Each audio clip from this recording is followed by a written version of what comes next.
third leading cause of death and totally ineffective in getting longevity, health, and a quality of life. This is, I had to tell you why we're doing the revolution in the first place.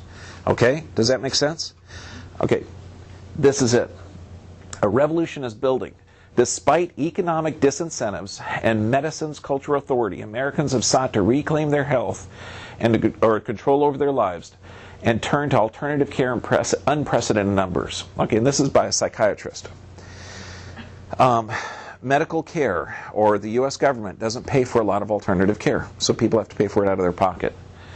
Now, this is scary because, up to 90% of the drugs that are used on kids are not approved. Now, when we talk about kids used for sleeping pills, kids used for attention deficit disorder, these are chemicals that we don't actually know how they're going to affect long term. And we now, every time we see an adult who's been on attention deficit disorder medicine for at least 10, 15, 20 years, okay, they're going to have thyroid disorders, they're going to have adrenal gland disorders, they're going to have a lot of kidney problems, some liver disorders.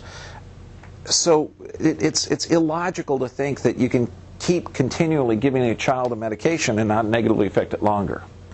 So let's look at the source of disease. There's 3 sources of disease. Genetics covers about 3% of all diseases. So we're talking 97% of all diseases have 3 sources.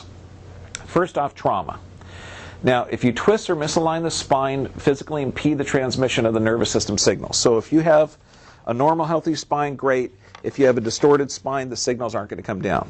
The brain controls and coordinates every function of the body. If that signal's distorted, you're going to have altered function.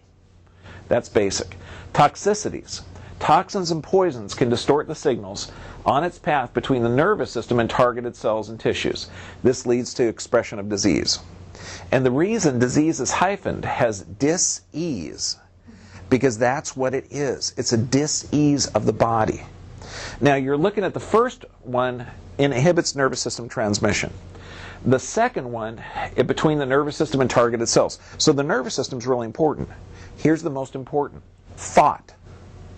Go on, say it with me. What? Thoughts as important? Has chemicals or toxins and poisons? Yeah. Health is predicated upon the nervous system's ability to accurately perceive environmental information, selectively engage appropriate life-sustaining behaviors.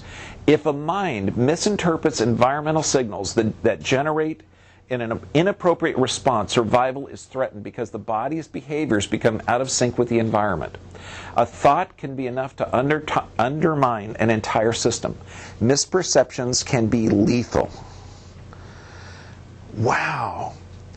Okay, I'm done. I shouldn't say any more. Wait, no, should I expand on that? Yeah.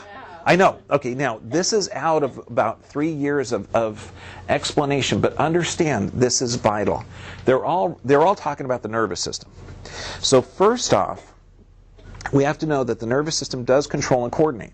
But how can you change, or how does your brain function? How do you store a thought? How can you change a behavior? Would that be important to know? Yeah, let's look at how your body first understands and memorizes things. This is the body of a nervous system. These things coming off of here are dendrites. Now, you can't grow any new nerve cells, but you can grow an infinite number of dendrites. Your dendritic connections keep growing every moment. Right now, if you're learning something new, guess what's happening? In your brain, you're growing a new connection. So these dendrites are growing in and storing different information. Now, these dendrites, these long finger-like structures, develop a connection with another dendrite. Okay, and that's how you memorize something. And if it's a short-term memory, then that connection is going to be lost occasionally. It's going to go to some other spot. If it's something that you repeat over and over and over again, like I've done this demonstration before, amazing, Minnie catches it every time. I don't know how she does that. But what she did was, she has practiced since a little girl to identify objects flying towards her head, gauge where she should put her hands, and then as soon as it hits her hand, her fingers close around it. And she's developed these dendritic connections inside of her brain to help her do that. Does that make sense? Now, well, kind of subliminal, yeah, because she's not really thinking that she's building her brain, but this is how a brain works. Now, there's some people that have a mastery of their environment. Okay, they're able to be depressed in the most wonderful circumstances. Wait. They're able to be depressed in the most wonderful of circumstances. And you've heard of the old story.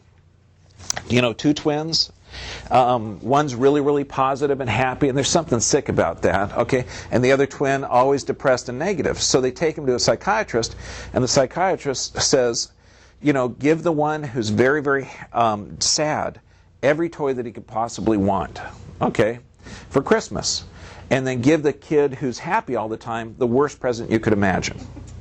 Okay, so now in the you know, so they distribute the presents. Out of the kid who's happy all the time, they gave him a big giant box of horse poop. And he's in this box, happier and heck, throwing this poop everywhere, looking in the box, and going, what? Okay, then they go in the next room and they see the kid who's depressed all the time sitting around all these unopened boxes. Well, they asked the kid who's depressed, they said, you know, why aren't you opening these presents? If I open them, I'll just break them. They'll just break. I don't want to even start. And then they go to the kid who's throwing the horse poop around. They said, what are you doing? You can't fool me. I know there's a pony in here somewhere. Okay. So it's not what's actually happening to you, it's your perception of what's happening to you. And now the negative person, okay, let's just call him negative, the kid that's depressed all the time, has developed these dendritic connections over every type of environmental stimulus to create a negative impression of it. The positive child has developed these dendritic connections to elicit a positive response over any environmental stimulus. That's called perception of your environment changes, but it's an anatomical thing. So this is something that can be developed and learned and produced. Okay? Good. Now, the nervous system is so important, and this is why everybody's going to it, is because it controls and coordinates every function of the body. Now, your cells are always being rebuilt. If you're not building cells, because the health of your body is directly equivalent to the health of your cells. If these cells aren't rebuilding or renewing, then your body's going to develop a dis-ease. Now, this is the typical cycle for stress, physical, chemical, emotional stress. Your body responds, taking medications lowers resistance, and obviously that's not going to be healthy. Have you heard of the placebo effect? Okay, everyone's heard of the placebo effect. And this is kind of interesting because this is how most medical studies work. What they do is they take a group, divide it up into thirds. One group they give an actual drug or therapy. Another group they give an inert substance, something that's not going to elicit a response. And a third group they don't do anything to it and they follow it as a control. Well, the placebo group in every medical study shows an effect, a response. They call it the placebo effect. And it's almost impossible to explain because here's an inert substance that's actually lowering blood pressure or lowering cholesterol. It doesn't matter the subject. In every disease study, the placebo has an effect. Okay, so we call it the placebo effect. The patients think it real, and it does an effect on their body. So thought changes the outcome of the test. Have you heard of the nocebo effect? This goes on those dendritic connections. The nocebo effect, I love this, is the evil twin of the placebo. You can think yourself sick. Negative people attract more disease into their life. Okay, absolutely 100% of the time. And what they found is that negative thoughts or beliefs can cause an illness. It's like being exposed to a toxic condition. They can manifest undesired realities of thoughts. Positive thoughts heal. Negative thoughts harm. Okay, and we have the cell mechanism behind that. Now, here's a neat study. A group of Japanese students who were all allergic to poison ivy. What they did is they exposed both their arms. And they had two leaves, one that looked like poison ivy, one that was actually poison ivy. And what they did was they put the poison ivy leaf, rubbed it on this arm, and then they put the other leaf just as a control, and they rubbed it on this arm. And they said, well, this one's a poison ivy, this one's not. And sure enough, you know, you're talking almost 100% of the kids developed a rash on the poison ivy arm. What they didn't even tell the people doing the study is that they purposely mislabeled the leaves.